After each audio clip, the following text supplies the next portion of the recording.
وَلَقَدْ يَسَّرْنَا الْقُرْآنَ لِلذِّكْرِ فَهَلْ مِن مُّدَّكِرٍ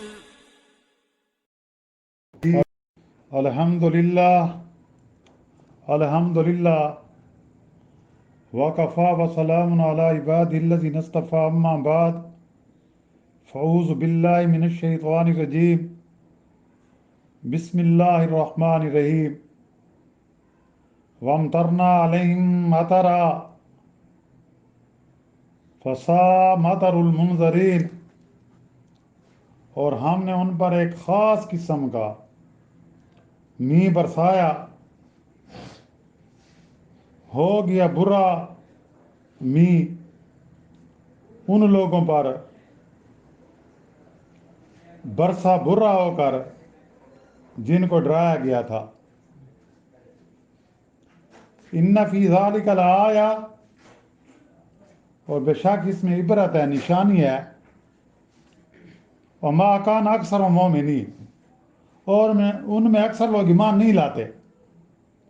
وَإِنَّ رَبَّكَ لَهُوَ الْعَزِيزُ الرَّحِيمُ، بے شک آپ کا رب بڑی قدرت والا اور بڑی رحمت والا ہے۔ سبحان ربک رب العزت عما یصفون وسلام علی المرسلین والحمد للہ رب العالمین۔ اللہم صلی علی سیدنا محمد وعلی آلہ وصحبہ وسلم۔ جیسا کہ یہ رکوع گزشتہ دروس میں قوم لوط علیہ السلام کے ذکر سے شروع ہوا تھا،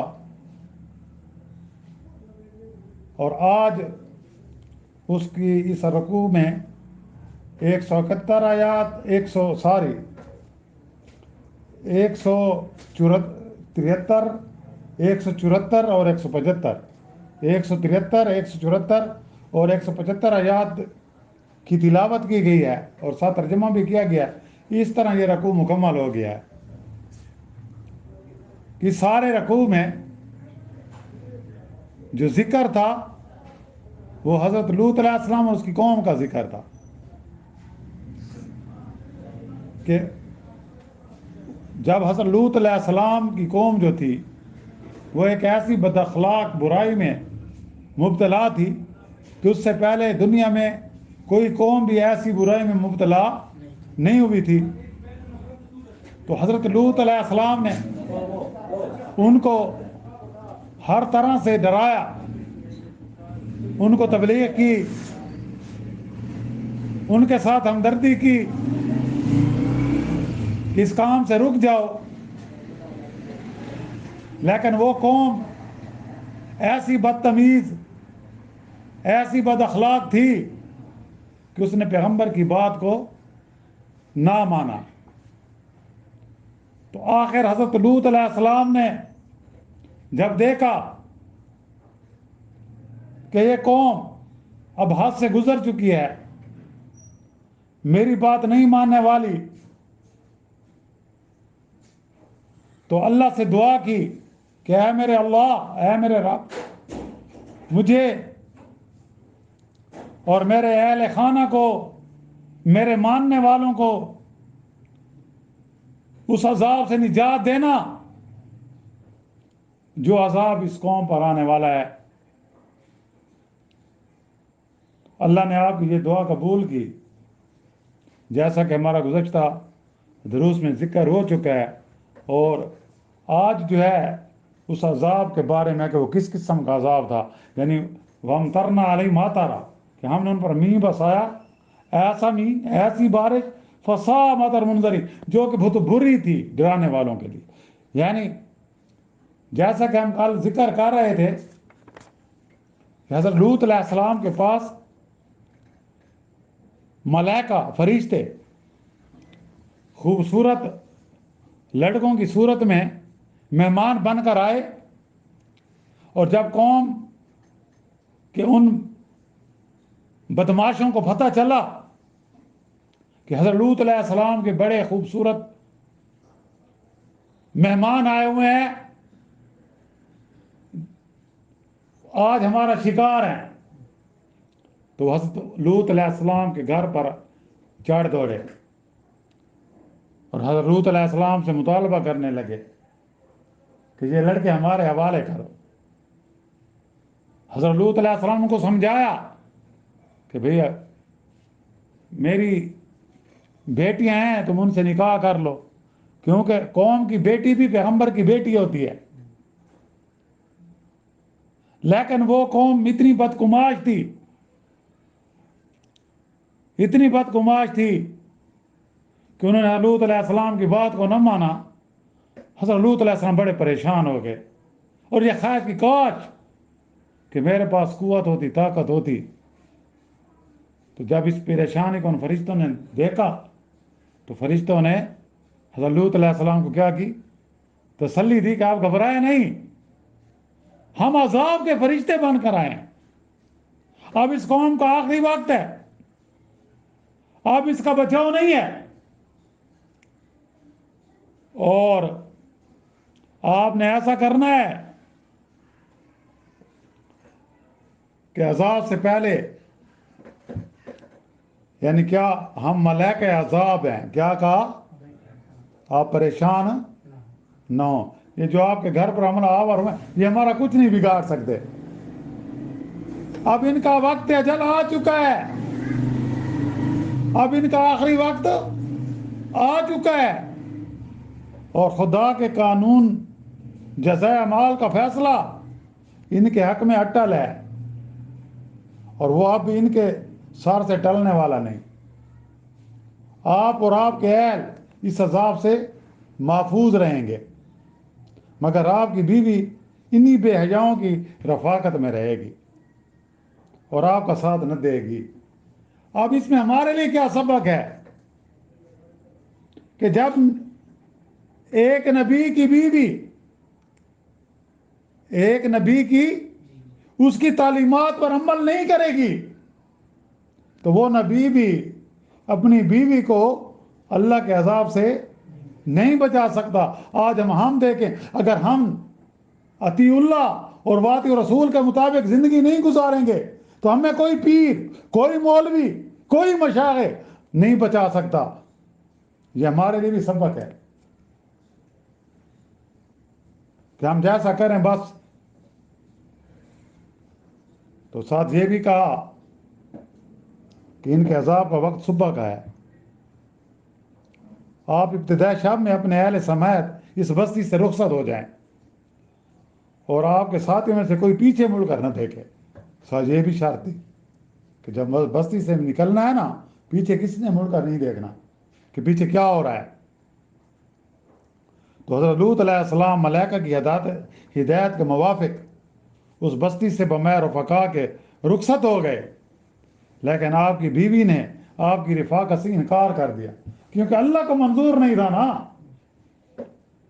وہی یعنی کہ وہ نقشہ سامنے آتا ہے، جب نوح علیہ السلام کی قوم پر طوفان آیا تو نوح علیہ السلام نے اپنے بیٹے کو کہا کہ اے میرے بیٹا کشتی میں سوار ہو جا.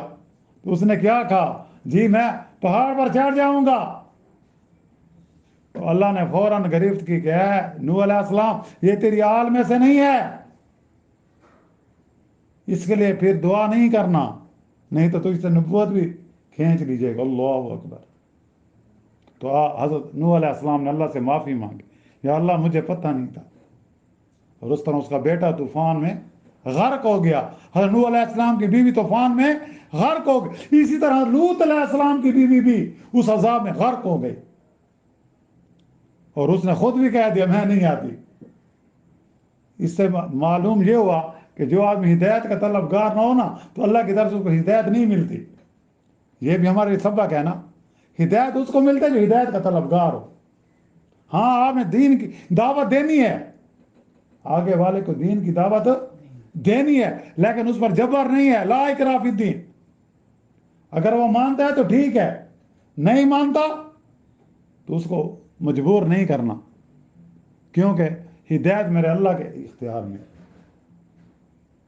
تو اس طرح لوط علیہ السلام ملائکہ کی ہدایات کے موافق اس بستی سے بمہر و فقا کے رخصت ہو گئے، لیکن آپ کی بیوی نے آپ کی رفاقت سے انکار کر دیا اور وہ صدوم ہی میں رہ گئی۔ آج بھی صدوم کے بعد ہمارے لیے عبرت کا نشان بنی ہوئی ہے۔ آج وہ موجود ہے، آج وہ ڈیڈ سی موجود ہے کہ وہاں کوئی پرندہ ابھی بھی زندہ نہیں رہ سکتا اگر وہ پانی پی لے، اس لیے تو اس کو ڈیڈ سی کہتے ہیں نا۔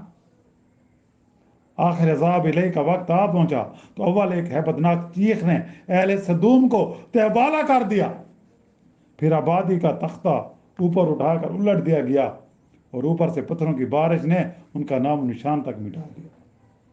اور وہی ہوا جو گزشتہ قوموں کی نافرمانی اور سرکشی کا انجام ہوا تھا، ان کا بھی وہی ہوا۔ تو حضرت لوط علیہ السلام کی قوم کے تذکرے کو بھی انہی آیات پر ختم کیا گیا جن پر دوسرے انبیاء کے تذکرہ ختم ہوا کہ وَإِنَّ رَبَّكَ لَهُوَ الْعَزِيزُ الرَّحِيمُ، کہ ان فی ذالک لآیہ وما کان اکثر المؤمنین وَإِنَّ رَبَّكَ لَهُوَ الْعَزِيزُ الرَّحِيمُ، کہ بے شک اس واقعے میں بھی عبرت ہے، اور باوجود اس کے کہ ان کفار مکہ میں اکثر لوگ ایمان نہیں لاتے، اور بے شک آپ کا رب بڑی قدرت والا ہے اور بڑی رحمت والا ہے کہ عذاب دے سکتا ہے، مگر ابھی اس نے مہلت دے رکھی ہے، نہ جا اس کے تحمل پر کہ بے ڈھب ہے گرفت اس کی، ڈر اس کی دیر گیری سے کہ سخت ہے انتقام اس کا۔ اللہ تعالیٰ سے دعا ہے کہ اللہ تعالیٰ ایسے ہمیں ہماری بدعمالیوں سے حفاظت فرمائے، اور جو ہماری بقیہ زندگی ہے اللہ تعالیٰ اپنی مدد اور اپنے فضل سے ہمیں قرآن و سنت کے مطابق گزارنے کی توفیق عطا فرمائے، اور تمام مسلمانوں کو آپس میں پیار اور محبت نصیب فرمائے، اور فرقہ بندی کی وبا سے ہم سب کو محفوظ رکھے۔ انشاءاللہ آج حضرت لوط علیہ السلام کا واقعہ مکمل ہو گیا ہے۔ انشاءاللہ آئندہ درس میں اب حضرت شعیب علیہ السلام کی قوم کو اصحاب ایکہ کا ذکر ہوگا کہ وہ کس طرح وہ کن برائیوں میں مبتلا تھی۔ شرک تو سب میں کامن تھا نا، ہر قوم میں شرک کی وبا تو کامن تھی، لیکن اس کے علاوہ ہر قوم میں کچھ خصوصی برائیاں بھی تھی، اور اس کا ذکر ہوگا کہ شعیب علیہ السلام کی قوم کس برائی میں نمایاں حیثیت رکھتی تھی، جیسے لوط علیہ السلام کی قوم کا ذکر ہوا ہے۔ اللہ تعالی ہم کو اور تمام امت مسلمہ کو ہر طرح کے ظاہری اور باطنی عذاب سے محفوظ اور مامون فرمائیں، نافرمان قوموں کے انجام سے عبرت حاصل کرنے کی توفیق عطا فرمائیں۔ وآخر دعوانا ان الحمد للہ رب العالمین۔ اللہم ربنا آتنا فی الدنیا حسنۃ وفی الآخرۃ حسنۃ وقنا عذاب النار وادخلنا الجنۃ مع الابرار یا عزیز یا غفار یا رب العالمین۔ رب اغفر لی ولوالدی وللمؤمنین والمؤمنات والمسلمین والمسلمات الاحیاء منہم والاموات۔ یا اللہ تو جب تک ہمیں زندہ رکھ، ہمیں نیک اعمال کرنے کی توفیق عطا فرما۔ یا اللہ ان نیک اعمال کو اپنی بارگاہ میں شرف قبولیت عطا فرما۔ یا اللہ ان نیک اعمال کا ثواب حضرت آدم علیہ السلام سے لے کر قیامت تک جتنے بھی مسلمان جن و انس و مرد اور سب کو عطا فرما۔ ربنا تقبل منا انک انت السمیع العلیم وتب علینا انک انت التواب الرحیم۔ صلی اللہ تعالی علی خیر خلق محمد وآلہ وصحبہ اجمعین برحمتک یا